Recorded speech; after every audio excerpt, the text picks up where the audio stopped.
সাতদিনীয়া কাৰ্যসূচীত অসমৰ বিভিন্ন প্ৰান্তৰ পৰা এই ভকতবৃন্দ উপস্থিত হয়।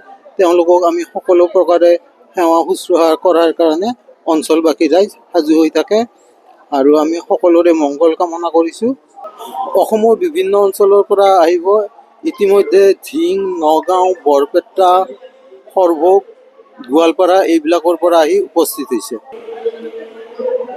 মহাপুৰুষ শ্ৰীমন্ত মাধৱদেৱৰ আজ্ঞালৈ 1588 খ্ৰীষ্টাব্দত বৰবিষ্ণু আতাই চমৰীয়া সত্ৰ প্ৰতিষ্ঠা কৰিছিল।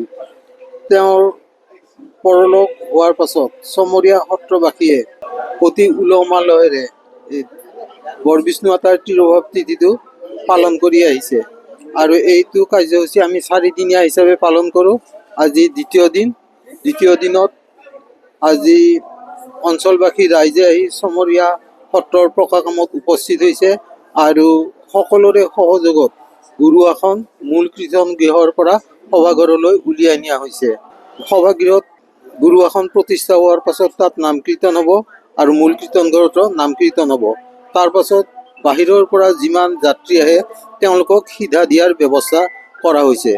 অহাকালি মূল তিথিত সভাগৃহত চমৰীয়া সত্ৰবাসী ভকতবৃন্দ অঞ্চলবাসী ৰাইজৰ সহযোগত নাম কীৰ্তন হ'ব। নাম কীৰ্তন হোৱাৰ পাছত ভোজন বিহাৰ নাটকখনৰ এটা অংশ প্ৰদৰ্শন কৰা হ'ব আৰু গধূলি 3:30 বজাত এখন ধৰ্মালোচনী সভা আয়োজন কৰা হৈছে। তাত বৰপেটা সত্ৰৰ বুঢ়া সত্ৰীয়া ডক্টৰ বাবুল দাস উপস্থিত থাকিব।